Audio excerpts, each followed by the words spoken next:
Hanımlar ve keçiler, işte bu.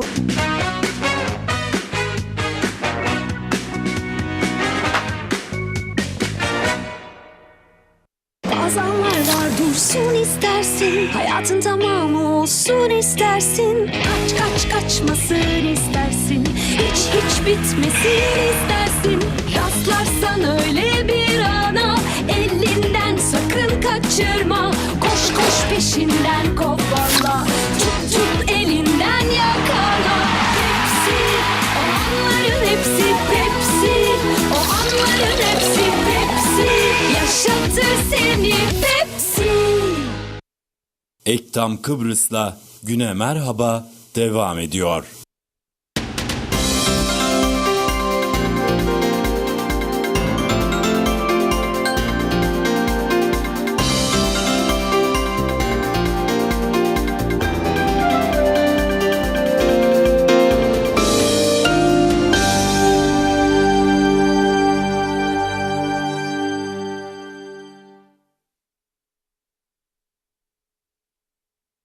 Değerli izleyenler, Güne Merhaba devam ediyor. Tabii sabah saatlerinde de ifade ettiğim gibi dün de söylemiştim. Stüdyo konuğumuz Halkın Partisi'nden Jale Refik Rogers. Sonunda öğrendim. Rogers mi desem, Rogers mı desem, ne desem. Sabahdan hep bindim durdum. Hoş geldin. Hoş bulduk. Tabii ki hani böyle bir giriş yapalım dedik. Biraz böyle soft olsun. Gazeteler hiç olsun. soft değil yani bugün. Evet. Her gün ülke gündemini okurken gerçekten bazen hani dünyada mı oluyor bunlar diye düşünüyorum. Senin de tabii fikirlerini alacağım. Sabah Gülşah dedim ki mesaj at bakayım sen bu konuda ne düşünüyorsun diye. Hani o sopalarla geziyorum falan demişti ya. Evet. Siz ne düşünüyorsunuz? Yani bakın hani ilk kez ben böyle bir haber okuyorum. Neredeyse hani çocukluğumdan beri gazeteleri hep okumuşumdur ben. Böyle bir bizim ailede şey var, gazete merakı var. Evet. Dolayısıyla ilk kez böyle bir haber okuyorum. Yani çocukluk hayali bir insanın nasıl katil olmak olabilir? Yani ne oluyoruz? Evet. Ne düşünüyorsun? Yani bu aslında dünyanın her yerinde şiddet popüler bir şey bence. Yani bu bizim ülkemize özgü olduğunu düşünmüyorum. Ama yani dünyanın her yerinde inanılmaz birçok hikayeyle karşılaşıyoruz. Tabii ki ülkemizde daha kozmopolit hale geldikçe, ülkemizde daha kalabalıklaştıkça, nüfus arttıkça bu tip konuları da daha çok duymaya başlıyoruz diye düşünüyorum. Tabii ki ülke olarak bizim de almamız gereken bazı önlemler var. Eskiden böyle sanırım ada ülkesi olması, nüfusumuzun çok olmaması, böyle çok daha rahat, yani çok da ciddi detaylı incelemeler yapılmadan kişiler ülkeye girebilirdi. Ama bunu görüyoruz ki yani kalabalıklaştıkça, kozmopolitleştikçe bu kadar da böyle kolay olmamalı. Ve ciddi önlemler alınması gerekiyor. Yani, En aynen. azından atılan bazı adımlar var bu hükümet döneminde bu konuyla ilgili ve ben bunu çok olumlu buluyorum. Evet. Yani aslında geç kalınmış olduğunu düşünüyorum ama en azından şu anda bile zararı neresinden dönülürse kârdır diyerek gerek öğrenci izinlerinin yapılması, gerek muhacerette giriş çıkışların daha onlarla ilgili belli önlemler alınması bence önemli adımlar. Aynen öyle. Hele şu anda gerçekten de artık giderek önem kazanıyor. Çünkü her gün değişik, her gün farklı bir suç Evet. okuyoruz. Suçlar çeşitleniyor. Yani küçücük bir ülke yani her an her yerden biri benim hayalim falan öldürmekti diye çıkıp demek ki bizi yani Allah korusun. Evet. Gerçekten çok büyük şok. Tabii şimdi birkaç gündür biz Ulusal Birlik Partisi'nin kurultayına hani haber açısından odaklanmıştık.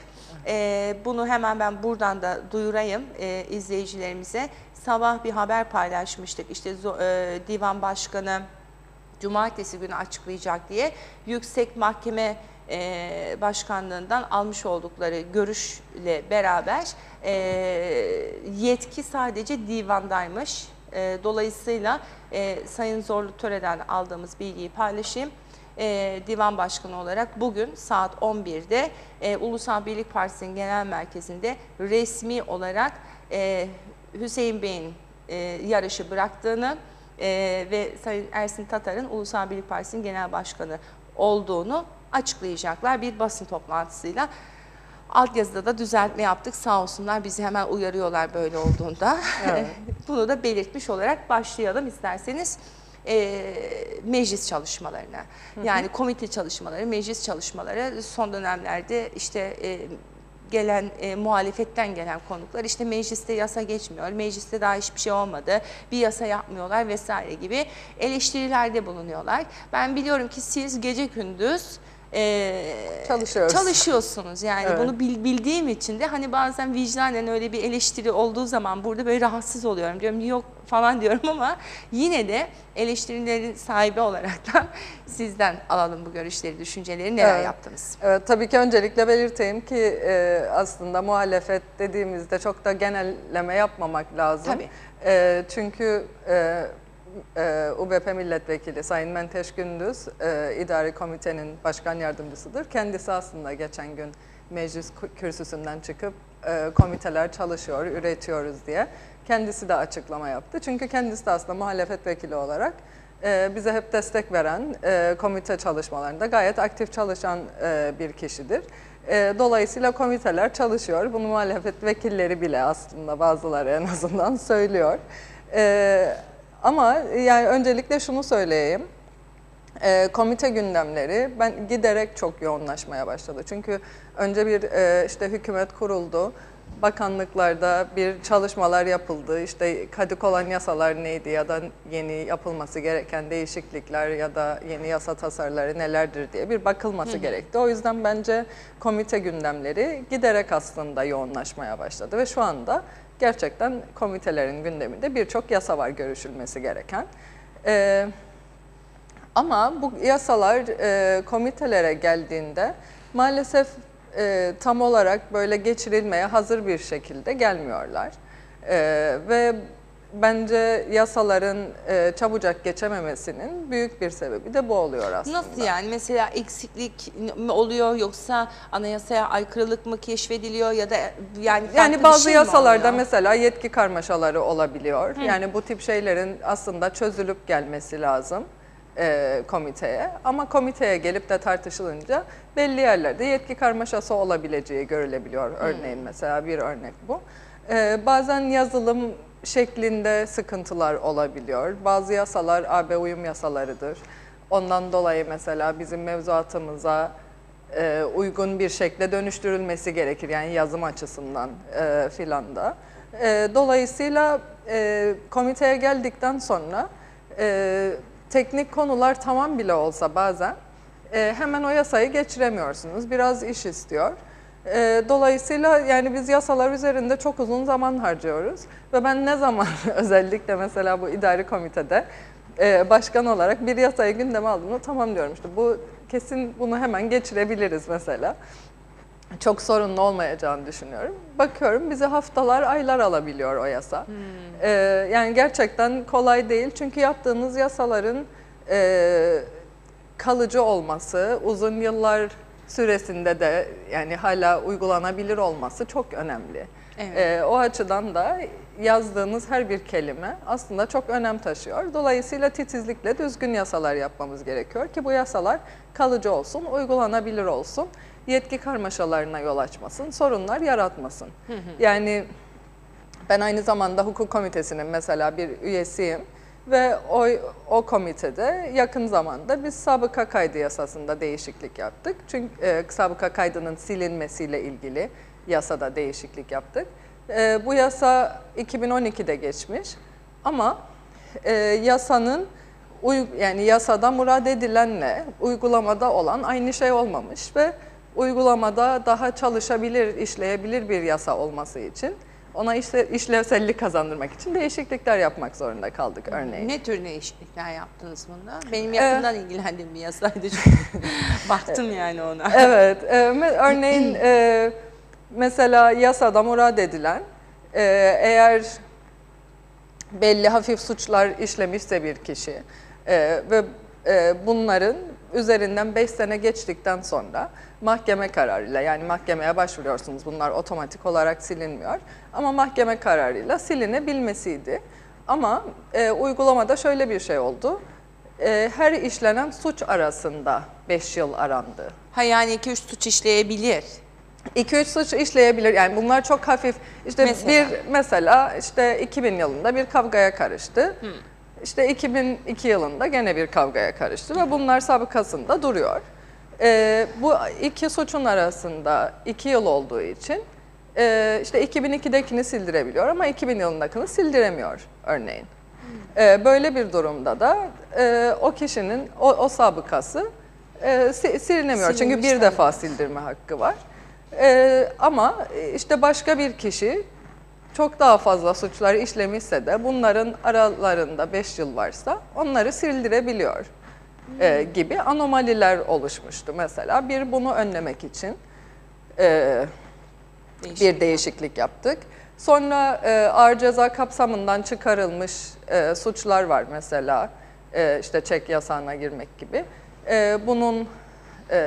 Bunları sildiremiyorlardı çünkü eskiden ağır ceza kapsamında olan suçlar orada o şekilde sabıkada duruyor, onlar silinemiyor. Ağır ceza kapsamından çıkan suçların silinebilmesi için düzenleme yaptık. Ağır örneğin. ceza kapsamında çıkan suçlar derken kastımız nedir burada? İşte dediğim gibi mesela karşılıksız Sadece çek. karşılıksız çek. Yani, buna işte örnek veriyorum. hırsızlık, katillik. Yok, onlar hiçbir tecavüz şekilde silinemiyor. Zaten değil. yüz kızartıcı suçlar, ağır ceza kapsamında işte mahkumiyet almış suçlar. Yani zaten mahkumiyet varsa işin içinde onlar eğer yani hapis cezası varsa onlar silinemiyor. Bazen mesela bir trafik suçu trafik cezasını ödeyemez bir kişi. Parası yoktur, ödeyemez. Ödeyemediği için onun yerine hapis yatır. Ama aslında o sadece o para cezasını ödeyemediği içindir. Aslında hapislik bir ceza işlememiştir. Peki Onların şey var mı? silinebilmesi. Mesela trafik kazasında birinin ölümüne neden olan kişi O ağır ceza. Yani bunlar yok. Çünkü detaylandırıyorum kesinlikle. ki bir yanlış anlaşılma olmasın diye. Evet. Yok ciddi, yani işte özellikle işte tecavüz, hırsızlık, yani bu ciddi suçları toplumu derinden etkileyen bu suçlar hiçbir şekilde onların silinmesiyle ilgili bir şey değil bu. Bu aslında tamamıyla işte bir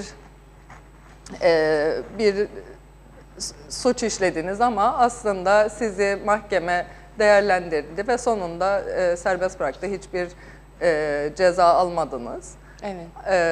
Ya da işte teminata bağladı ama bu sabıkanızda duruyor ve bunu sildiremiyorsunuz. Bu tip suçlar için, yani çok hafif şeyler için yapılan bir şey bu. Evet. Peki başka neler yaptık? Mesela bir izleyicimiz diyor ki, izleyicimizin adını da söyleyeyim. Ahmet Çolakoğlu, çalışıyorlar da neden hal yasasını yapmıyorlar o zaman diyor. Şimdi böyle, yani bu tip sorular ben açıkçası nasıl cevap vereyim bile bilmiyorum. Sonuçta gündemimize gelen yasalar var. Gündeme gelen yasaları bir sıraya koyup Evet. önem sırasına göre, bazen de meclise geliş sırasına göre de çalışmaya başlıyorsunuz. O kadar yasal boşluklar var ki ülkemizde. Yani mesela şu anda biz idari komitede bulaşıcı hastalıklar yasa tasarısını görüşüyoruz. Aynı zamanda ruh sağlığı yasa tasarısı da gündemimize geldi. O da çok önemli ve bekliyor. Onu da görüşmeye başlayacağız ama önce bulaşıcıyı bitirmemiz lazım. Bulaşıcı hastalıklar kapsamında ne görüşüyorsunuz? Bu yasa neyi şey yapar, kapsar? Bu yasa aslında bunun uygulamasını halihazırda Sağlık Bakanlığı'nda başladık. Çünkü bu da çok geç kalmış yasalardan bir tanesi. 2012 yılından beridir hazır olan bir yasa. Bir türlü yasallaşıp yürürlüğe girememiş. Sağlık Bakanlığı'nda enfeksiyon komiteleri kurulması ve bununla enfeksiyon komitesi ve benzeri 3-4 komitenin kurulması ve bunların herhangi bir salgın durumunda o salgının kriz yönetimini yapması veya işte salgınların önlenmesi, bulaşıcı hastalıkların önlenmesi gibi görevleri var. Yani örneğin geçmiş yıllarda işte kuş gribi, domuz gribi gibi salgınlar oldu. ya da olması beklenen, işte onun için önlem alınması gereken şeyler oldu. Böyle durumlarda gerek hastanedeki uzmanların neler yapması gerektiği, gerek Sağlık Bakanı'nın alması gereken önlemler, bazen belediyelerin de içine dahil edileceği önlemler. Ki bunlar sadece böyle işte değişik, ilginç isimleri olan virüslerden bahsetmiyoruz aslında. Bulaşıcı hastalıklar dediğimizde kapsamı gayet geniş, 52 tane bildirimi zorunlu olması gereken bulaşıcı hastalık var. Bunların listesi de hazırlanmış durumda. Yani mesela yakın biliyorsunuz son yıllarda aşı çocukları aşılamama gibi bir Değişik, acayip. bir Düşünce. yönelim oluştu. İşte bir iki tane Kibarca söylüyorsun. Yönelim, ben değişik, acayip. Şimdi şöyle aslında yanlış bir bilimsel bir yayın var. Özellikle bu üçlü aşı var, MMR, kızamıkçık da içinde olan bir aşı var ve bu aşının otizme yol açtığıyla ilgili bir yayın yapıldı. Aşının içeriğindekilerinden dolayı. Ondan sonra bu yayının tamamıyla yanlış olduğu, yalan olduğu, doğru bilgilere dayanmadığıyla ilgili de veriler var. O yayın yürürlükten geri çekildi. Ama bu böyle bir yayıldı ve sonra işte böyle bir akım oluştu dünyada. Ve şu anda gerek Amerika'da gerek Avrupa'da belli bölgelerde çocukların işte böyle daha çok doğal yaşamı tercih eden kişiler arasında çocukları aşılamadıkları için mesela kızamık salgınları oluşmaya başladı. Kızamıktan hayatını kaybeden çocuklar olmaya başladı. Çünkü bu tip hastalıkların aslında artık olmamasının sebebi çocukların zamanında aşılanıyor olmasıyla alakalı. Dolayısıyla bu yasayla biz aslında bu tip salgınları da, yani bir okulda eğer belli bir hastalık, belli bir salgın durumu olduğunu düşünüyorsa mesela o okulun müdürü, o da gidip Sağlık Bakanlığı'na başvuracak ve burada bir durum var, bir inceler misiniz diyecek. Yani bu tip şeyleri içeriyor bu yasa. Şu anda onun üzerinde çalışıyoruz. Evet, değineceğiz diğer çalıştığımız yasalara da. Mesajımız var, onları aktarayım size. O şekilde devam edelim. İsmini vermek istemeyen bir izleyicimiz, o kadar çok ciddi suçlar oluyor ki bu küçücük ülkede her gün gazete okuyan bir vatandaşım ama son 2-3 aydır korkunç suçlar oluyor. Bir de bakıyoruz kefaletle dışarıdalar ve yeterli ceza almadıklarını düşünüyorum. Bu benim düşüncem demiş. Bununla ilgili görüşünüzü merak etmiş. Tabii o yargının işi yani. Bu yargının işi ve yani yargıya da güvenemezsek. Sonuçta yargıda önündeki ceza neyse, kanun neyse onu uyguluyor. Onu uyguluyor, aynen öyle. Yani açıkçası bence sosyal medyanın da artık böyle çok yaygın kullanılıyor olmasından dolayı böyle en ufak şeyleri duyuyoruz ve böyle korku yayılıyor. İşte herkes başından geçen kötü bir olayı mesela son zamanlarda gördüğüm bir trend var. İşte Facebook'ta her gün birisi işte kendisinin arabasına gelip para isteyenler, bilmem ne yapanlar, yani bu tip şeyler mesela çok çoğalmaya başlandı. Bazen de geçmişte olsa da duymayacağımız şeyleri şimdi çok daha kolay duyuyoruz. Bunlar çok daha kolay yayılıyor ve böyle bir korku psikolojisi de yayılmaya başladı ülkemizde. Ama yani yargının işte adil karar vermediği falan, bence yani onu bu kadar uç noktalara çekmemeliyiz diye düşünüyorum. Yani yargıya da güvenemezsek ne yapacağız?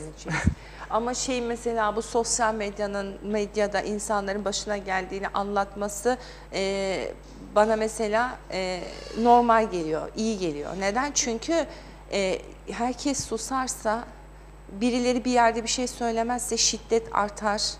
Yani bunlardan haberdar olamayız. Mesela ben hani işte anladım hangi yazıdan bahsettiğinizi. Ben de gördüm o iletiyi. İşte Gönyeli'de durmuş, kenara çekmiş, telefonda konuşurken gelmiş vesaire. Mesela onu okuduktan sonra, daha önce de böyle şeyleri okumuştum.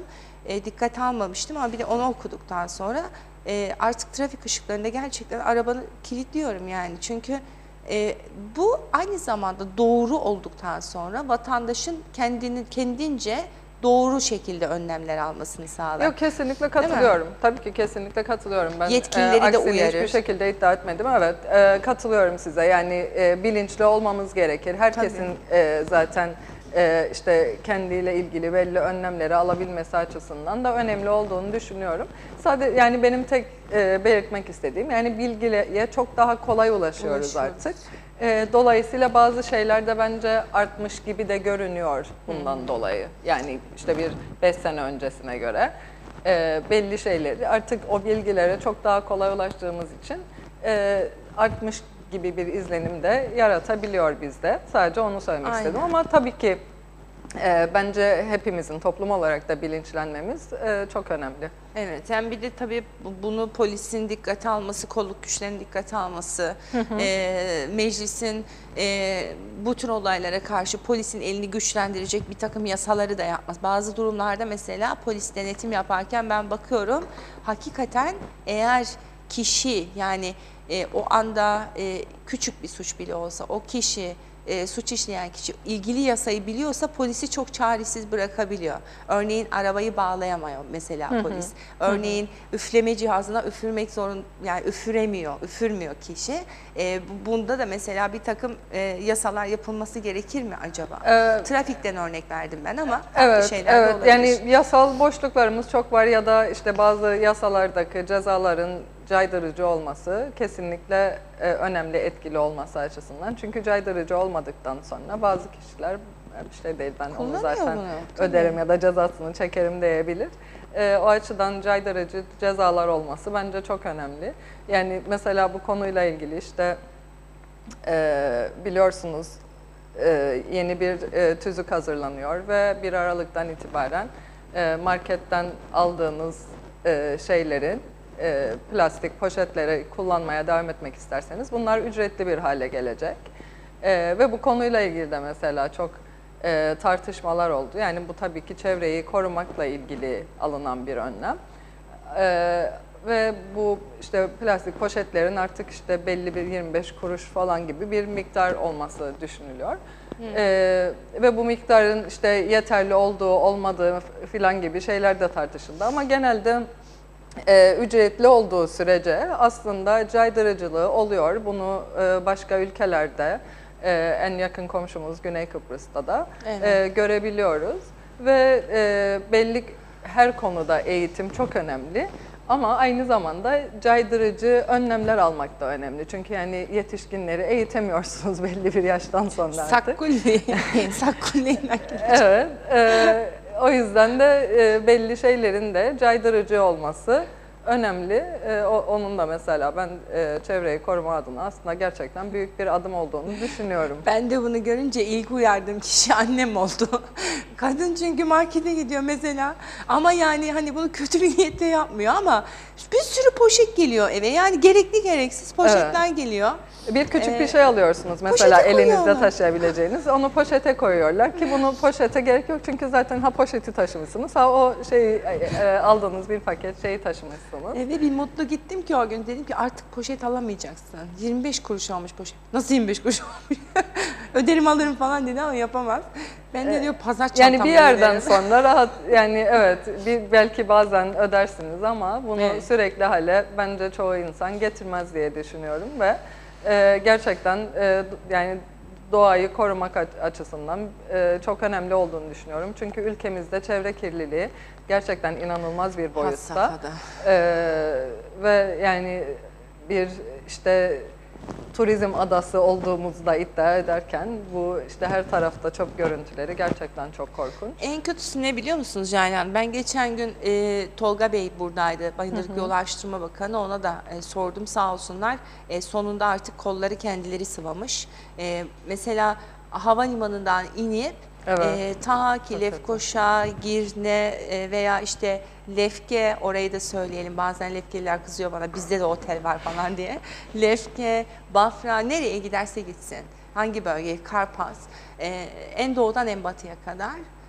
O refüjlerin ortası, o refüjlerin böyle bakımsızlığı, yolun sağ ve solunun yani böyle çöle inmiş gibi hissediyor insan. Bizim ülkemiz, ben ülkemizi çok seviyorum. Evet, Yani ben de o çok ayrı bir seviyorum. olay. Evet. Ama daha güzel hale getirmek lazım. Ben sadece Kesinlikle. gelen Hepimizin de turistlerden bir sorumluluğu duyduğumu. var. Yani bunu sadece devletten bekleyemeyiz. Tabii ki belli şeyler temizlenir ama biz de önce kirletmeyerek toplum olarak kendi sorumluluğumuzu yerine getirmemiz gerekiyor. Aynen. Bir de piknik alanları mesela. Biz yazda çok Evet. görüyoruz. Evet. Pazar günü yiyip içtiğin yere insan, anladınız beni.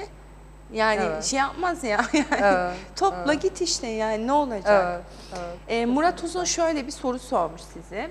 Günaydın Çiğdem Hanım demiş. Sayın Vekilime sorar mısınız? 51 Taksim 95 Belediyeler Yasası meclise geldi mi acaba? Bildiğim kadarıyla daha gelmedi. Gelmesi bekleniyor yakın zamanda.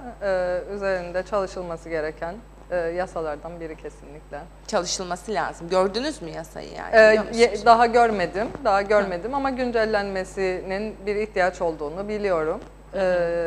Ve üzerinde çalışıldığını da biliyorum ama daha komiteye gelmedi. Peki başka hangi yasalar üzerinde çalışıyorsunuz şu anda? Biz şu anda Esnaf ve Zanaatkarlar Odası yasasını görüşüyoruz. O da mesela böyle çabucak geçirebileceğimizi düşündüğüm bir yasaydı. 6-7 toplantı yaptık.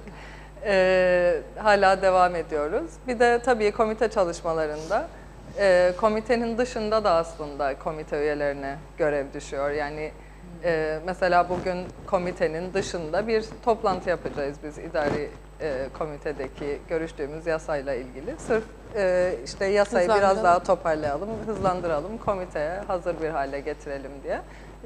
Bir o yasayı görüşüyoruz. Üçüncü görüştüğümüz yasa lisanslı harita kadastro bürolarıyla ilgili bir değişiklik yasası. Onunla ilgili de bazı teknik düzenlemeleri üzerinde çalışıyoruz. Ondan sonra oylayacak hale gelecek inşallah. İşte dediğim gibi gündemimizde sağlıkla ilgili başka yasalar var. Onları gündeme alacağız. Kamu reformunu bekliyoruz. Onu Dört gözle. soracaktım yani. Evet. Yıllardır hep aynı konuyu konuşuyoruz. Kamu reformu diye, bununla ilgili bir gelişme yok mu hala? Kamu reformu teknik komitede çalışılıyor. Bütün yaz boyunca teknik komitedeydi. Yani keşke daha erken meclise gelebilseydi. Keşke bu yaz dönemini kamu reformunu çalışarak geçirebilseydik. Uzun yıllardır da üzerinde çalışıldığı için açıkçası ben de yani neden hala bir türlü toparlayamıyoruz bu yasayı, komiteye aktarılamıyor diye düşünüyorum bazen ama belli çalışmalar yapıldığını biliyorum. Tabii yasalarda yani güncellenen diğer yasalar da olduğu için kamu reformunun o yasalarla da uyumlu hale getirilmesi de önemliydi. O tip bazı teknik çalışmalar da yapılıyor. Biliyorsunuz müşavirliğin kaldırılmasıyla ilgili bölümünü biz zaten kamu reformunun içinden ayırarak 2-3 tane maddelik bir yasa olarak görüşmüştük. Gene idari komitede, hükümete geldiğimiz dönemde.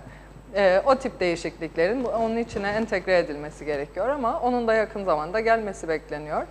Tabii bütçe çalışmaları başlayacak. O önümüze çıkacak şimdi ama Bütçe çalışmaları veya işte bütçe görüşmeleri bu tür yasaların çalışılmasını engeller mi, yani sekteye uğratır mı? açıkçası yani benim için bunlar tabii hep ilk deneyim. Biliyorsunuz bu dönem vekil olarak mecliste görev yapmaya başladım. Dolayısıyla benim için bunlar ilk deneyim. Benden daha kıdemli arkadaşlar diyor ki bütçe çalışmalarında genelde diğer komitelerin çalışmaları sekteye uğrayabiliyor. Çünkü birçok vekil de bütçe çalışmalarına da, bütçe komitesinin toplantılarına da katılmak istiyor. Göreceğiz yani mümkün olduğunca biz çalışmalarımıza devam etmek istiyoruz. Bir izleyicimiz de şöyle sormuş özelden bana. Hayvan refah yasası ile ilgili bir değişiklik var mı? Hayvanlara işkenceye ceza var mı? Ayrıca işkence yapanlar zaten bizim ülkede bulunamıyor demiş. Hayvan refah yasası yanlışım yoksa hukuk komitesinin gündemine gelmiş bir yasadır. Ben daha onu okuyup inceleme şansı bulamadım açıkçası. O yüzden onu bir de incelemem gerekecek. Tabii ki hayvanlara işkence çektiriliyorsa bunun cezalandırılması gerekir. Buna katılıyorum. Bu soru şeyden geldi herhalde, o Yeni Erenköy'de Evet, gördüğümüz, gördüm. tekrar etmeyeceğim konuyu Evet. ama herkes malumudur yani. Evet. Ondan dolayı Tabii herhalde onunla etkileşim şeyi oldu. ayırabilmemiz lazım. Yani bilimsel çalışmalar için kullanılan denek hayvanları var. Yani onların işte belli kriterler çerçevesinde kullanılabilmesini yasaklamamamız lazım. Eğer bu kadar üniversitemiz varsa ve bir bilim adasıysak, bunların belli, dediğim gibi belli kurallar çerçevesinde, yani işkence çektirilmeden kullanılabilmesinin önünü kapamamamız gerektiğini düşünüyorum ben. Bildiğim kadarıyla, çünkü o yasada bununla ilgili bir şeyler de var. Ama dediğim gibi çok ciddi daha çalışmadım üzerinde. Komitemizin de daha görüşülmeye de başlanmadı. Ama komitenin gündemine geldi diye biliyorum. Ama tabii şu da var yani hani izleyicimizin sorusu aslında, hani sokakta mesela bazen Tabii. İşte araba çarpıyor, gidiyor vesaire, veya işte kedi, köpek falan gibi işte sokak hayvanlarına yapılan şeyden bahsetti sanırım. Öyle anladım Evet, gönderdiği mesajdan. o konuda kesinlikle çok caydırıcı cezalar olması gerekir. Tabii işte yakalanabilmeleri falan, bu açıdan herhalde bizim bu kentsel güvenlik, kent güvenlik yasası da geçirmemiz önemli bir adım oldu. Artık kamusal alanlara konulan kameralarla kimin ne yaptığını daha kolay da takip edebilecek bir durumda olacağız. Evet, bu aynı zamanda polisin de teknik takibini veya işte bir takım suçların daha hızlı aydınlatılması için de önemli, öyle Çok değil mi? önemli. Veya trafikte bile mesela. Kesinlikle, kesinlikle. Zaten trafikte de yol güvenliğini sağlamak açısından da ana caddelere de bu kameralar konulacak ve biliyorsunuz plakalarda belli değişiklikler yapıldı. Bu yan tarafında mavi şerit olan metal plakalar aslında bu sistemin o plakayı tanıyabilmesi açısından yapılmış bir değişiklik. Dolayısıyla yol güvenliği açısından da önem arz ediyor bu kameralar. Aynı zamanda da tam da dediğiniz gibi suçluların yakalanabilmesi, daha adil bir yargı ve daha çabuk sonuca ulaşılma açısından bence çok önemli. Peki Jale Hanım, şunu da soralım. Şimdi sizi 10 kala bırakacağım için ben süratle soruları soruyorum. İşi var, meclise, komiteye gidecek çok önemli yasalar var. Ay bir de gülüyoruz. Şimdi çocuk izlem merkezlerinden de bahsetmek istiyorum. Bununla ilgili çocukları korumak, kadına yönelik şiddet, çocuğa yönelik şiddet, daha doğrusu insanı korumak anlamda söyleyelim. Hani kadın ve çocuğu ayırıyorum çünkü genellikle tabii ki erkeklerde de mağdur olan, kadından dayak yiyen erkek de var. Bazen o konuda da bana şey diyorlar, hiç erkekleri söylemiyorsun. Ama en çok kadınlar mağdur oluyor. Ülkemizde kadın cinayetleri son dönemlerde artık gündüz vakti göz göre göre herkesin gözünün önünde olacak şekle geldi yani. Onu diyorum, vahim bir durum. Çocuklarda keza cinsel istismar, kelimelerimi seçerek kullanmaya çalışıyorum. Cinsel istismarı her gün okuyoruz ve artık psikolojimiz bundan çok yoruldu. Hem kendi çocuklarımız için korkuyoruz, hem ilerisi için korkuyoruz. Yani bir kaygı psikolojisi hakim. Yani parka gönderemiyorsun çocuğunu. Mesela bizim geçenlerde müessese müdürümüz anlattı. Mesela parkta kendi bebeciğini için havalandırmaya çıkmış. Adamın birinin bir çocuğa hani kola verdiğini, para vermeye çalıştığını görünce müdahale etmiş. Şimdi hani herkes onun gibi duyarlı olmuyor. Yani herkes bakıyor, acaba tanıdığı mıdır, şey midir diye, ya da hatta karışmak da istemiyor bazı insanlar ve orayı terk ediyor. O zaman olan olmuş oluyor. Bununla ilgili çalışmalar var mı? Yani daha da caydırıcı, daha da denetleyici bir konu var mı acaba gündemde? Yani şöyle, bir çocuk izleme merkeziyle ilgili bir yasa önerisi aslında komiteye geldi ama bunun üzerinde Sağlık Bakanlığı bünyesinde bazı çalışmalar yapılıyor. Belli iyileştirmeler yapabilmek açısından. Ondan sonra görüşmeyi planlıyoruz. Buna ek olarak benim kendi özel ilgi alanım olduğu için bazı avukat arkadaşlarla yaptığımız bazı çalışmalar var ama daha belli olgunluğa ulaşmadık meclise getirmek için. Ama yani belli çalışmalar arka planda var. Ne var aklınızda? Yani nasıl bir şey hayal ediyorsunuz ya da neye ulaşmak istiyorsunuz? Yani bunlar çok hassas konular tabii ve Ağzından almaya çalışıyorum. yani şu anda çok bir şey söylemek istemiyorum. Çünkü dediğim gibi belli bir olgunluğa ulaşmış bir şey değil. Ve yani o çok hassas dengeler var ve bunların hepsinin gözetilmesi gerekiyor. Artık olgunluğa ulaştığında tekrar bunları konuşabiliriz. Son bir soru daha soracağım bu Tabii konuyla ki. ilgili. Çünkü bu da sürekli mesela bu tür işte çocuk tacizi vesaire ya da kadın tacizlerinde, taciz diye ifade ediyorum ama herkes ne demek istediğimi anlıyordur mutlaka. Hep gündeme gelen şu oluyor. Kimyasal hadım yasası bizde geçer mi? Bizde mümkün müdür? Açıkçası çok bildiğim bir şey değil bu. Hadım yasası desem? He? Hadım yasası desem. Öyle bir Kimyasalı kaldı. öyle bir yasa yani öyle bir şey bilmiyorum açıkçası. Yani ceza yasası kapsamında zaten tecavüz, cinsel istismar bu tip şeyler yani ceza yasası kapsamında bunların suçları var zaten. Bizim daha çok aslında bu tip şeyleri önlemekle ilgili önlemler de almamız gerekiyor diye düşünüyorum ben. Eğitimde en önemli bacağı bunun diye düşünüyorum. Yani birçok konuda aslında çocukların da mesela kendilerini koruyabilmeleri açısından da eğitim verilmesi çok önemli. İşte cinsel eğitim verilmesi okullarda bence çok önemli bir şey. Ama o kadar yani ülke olarak o kadar çok eksiğimiz var ki Hazır değil bir sihirli değneğimiz yok yani bunların hepsini bir anda çözmek için. Ama bunların ben önemli olduğunu düşünüyorum. Özellikle cinsel eğitimin küçük yaştan başlayarak yani cinsel eğitim dediğimizde herkes yani farklı şeyler oluşuyor insanların kafasında ama yani Fesat bu düşünmesinler. Efendim? Fesat düşünmesinler. Fesat düşünün çok güzel özetlediniz. Evet yani bunun gerçekten ben çok önemli olduğunu düşünüyorum. Çocukların kendilerini koruyabilmelerini onlara öğretmek, işte neyin doğru, neyin yanlış, neyin yapılabilir olduğunu. Mesela ben bunu çocuklarıma evde kendim İzah daha ediyorsunuz. kızım 5 yaşında, oğlum 7 yaşında izah etmeye çalışıyorum. Bunun yani eğitim sisteminde entegre olması, küçük yaştan başlaması önemli diye düşünüyorum. Evet yani şeyle olmuyor değil mi? Yani işte çocuğa yabancılarla konuşma, yabancının yanına gitme, yabancıdan bir şey alma demekle artık olmuyor. Eskiden belki oluyordu da bugün olmuyor. Zaten çocuklarımız da hepsi de çok akıllı. Onlar da Değil mi? işte Çok neden zekiler. ama neden nedir falan diye sorular soruyorlar hep. Evet. Ve onların işte belli eğitim kriterlerinde aslında onların anlayabilecekleri şekilde anlatmak çok önemli ve bunların eğitim sisteminde entegre edilmesi de önemli diye Sanırım düşünüyorum. Türkiye bu konuda bizden 2 adım önde bu konuda. Onların müfredatına böyle bir şey giriyor. Yani çocuğun kendini tanıması, karşı tarafı tanıması vesaire çeşitli kamu spotları da var bu konuyla ilgili Türkiye'de görüyorum. Belki artık bizde de mi gerekecek? Onu da Yani gerekli olduğu şüphe bence kesinlikle yani tartışma kaldırmaz diye düşünüyorum. Onu doğru bir şekilde yani entegre edilmesi önemli. ne zaman tamamlanır bu çalışma? Bilmiyorum Aklınızda yani bir tarih var bazı mı? şeylerde biliyorum ki mesela liselerde filan yani bu tip eğitimler veriliyor.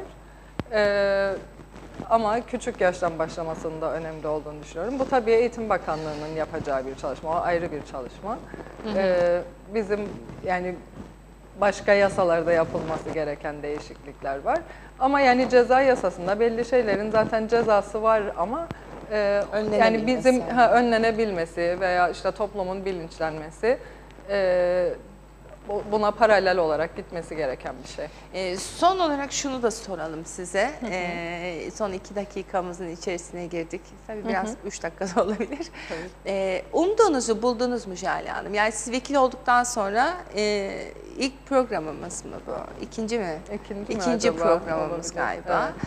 Jale Hanım çünkü şeyde çalışıyor. Hani komitelerde olduğu için çok yoğun çalışıyor. O yüzden arada fırsat buldukça Umduğunuzu buldunuz mu? Yani az önce hani bunlar benim yeni deneyimlediğim şeyler dediniz. Vekillik de öyle, bu çalışmalar da öyle. Evet. Bazı daha önce bu konuyu yani vekilliği deneyimleyen arkadaşlardan aldığım bilgiye dayanarak Evet. ifade ettiniz.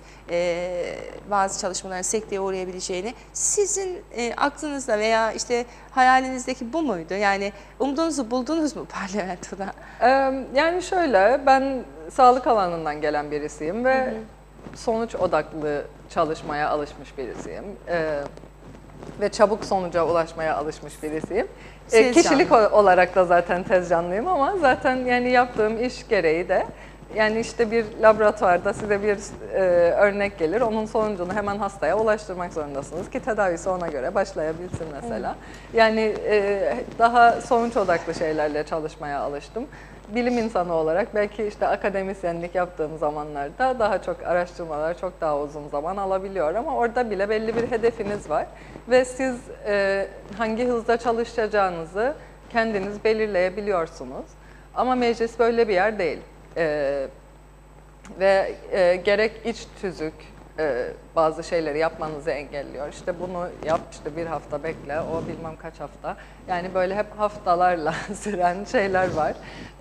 İşte bir yasanın bile mesela yasallaşmasıyla ilgili. İşte yasa önce Bakanlar Kurulu'ndan geçiyor mesela yasa tasarısı. Sonra halkın görüşüne sunuluyor. Bunun için 3 hafta bekleniyor. Sonra o 3 haftadan sonra komite artık onu görüşebilecek hale geliyor. Sonra görüşmeye başladıktan sonra genel olarak işte bazı vekiller biraz bazen de tabii ki muhalefet olsun diye herhalde çok uzun sürelerce tartışabiliyor mesela bir noktayı. Mesela bu tip şeyler beni çok yoruyor. Çünkü dediğim gibi yani sonuca gitmek istiyorum. Ve bir şeyi bir defa söyleyebilirsiniz ama mesela mecliste, genel kurulda da bunu zaten izleyenler bilirler. Mesela bir kişi çıkıp bir konuyu işte 5 dakikada söyleyebileceğini 20 dakikada söylemeyi tercih eder. Yarım saatte işte ya da işte 15 dakika verildiyse onu kullanır, sonra daha 5 dakikasını daha kullanır filan. Yani bunlar benim için biraz tez canlı bir kişilik olarak ve sonuç odaklı çalışmayı seven birisi olarak beni yoran şeyler. Yani bazı şeyler bence daha hızlı olabilir. Ama meclis işte çok hızlı sonuç alınan bir yer değil. Biz bu konuda Halkın Partisi olarak aslında meclis iç tüzüğünün de değişmesi gerektiğini düşünüyoruz ve bunun üzerinde de yaptığımız bir çalışma var. Bunu da öneri olarak sunacağız yakın zamanda meclise. Çünkü gerçekten belli şeyler için bence çok fazla zaman harcanıyor. Evet. Ve daha işlevsel bir hale gelmesi, daha verimli sonuç alınabilecek bir hale gelmesi gerektiğini düşünüyoruz biz. Belli şeyler tabii anayasayla kısıtlı ve biliyorsunuz birkaç sene önce bir anayasa değişikliği gündeme gelmişti ve maalesef geçmedi. Çok iyi anlatılamadı halka yani belki o yüzden geçmemiştir. Evet sanırım. Yani parlamentoda evet diyen birçok vekil, şahsen de tanık olduğum birkaç tanesi mesela orada evet dedi, dışarıda başka dedi. Evet. Aman ha falan denildi. Evet. İnsanlar da inandı yani. Evet. Katılıyorum yani belli sıkıntılar oldu ama işte birçok aslında değişebilecek ve meclisin de daha çalışabilir hale geleceğini sağlayacak belli şeyler de mesela geçmedi. Biliyorsunuz mesela nisap sorunu geçen hafta, Evet. 2 hafta mı önceydi? 2 Zaman hafta çabuk önce. geçiyor. Bayağı bir gündemimizdeydi ve işleyişi gerçekten yavaşlattı yani gayet verimsiz bir hafta geçirmemize yol açtı. Ve mesela bu anayasa değişikliklerinden bir tanesi de, anayasa maddelerindeki değişikliklerden bir tanesi de işte meclisin 1/3 vekil Oranla sayısıyla toplanabilmesiyle ilgiliydi. Ama dediğim gibi yani iç tüzükle de değişebilecek bazı şeyler var. Biz de bunun için aslında bir çaba gösteriyoruz ki daha işlevsel bir hale gelsin KKTC Meclisi. Evet. Çok teşekkür ederim. Biz Ben sizi yavaş teşekkür yavaş ederim. uğurlayalım. Bir başka programda tekrar sizinle olmaktan mutlu olacağım. Çok Bu sağ arada olun. bir izleyicimiz bir mesaj gönderdi. Gördüm mesajınızı ama o soruyu Sayın Kudret Özersay'a sormalıyız. Bunun için de önümüzdeki haftayı bekleyelim. Eğer zaman bulursa veya ben kendisine bir ulaşayım. Eğer zamanı varsa kendisini ağırlayalım. Hani onun cevabını verebilecek en doğru kişi Sayın Özersay olur, Jale Hanım olmaz. Çok teşekkür ediyorum. Sorunuzu o teşekkür yüzden ederim. sormadım. Sağ olun. Çok sağ olun. Değerli izleyenler, birlikteliğimizi burada noktalıyoruz. Stüdyo konuğumuz Halkın Partisi Milletvekili Jale Refik Rogers'ti. Tabii ki mecliste çalışmalar olduğundan dolayı kendisini bir 5 dakika kaldı. Erken uğurluyoruz. Görüşmek temennisiyle, hoşça kalın.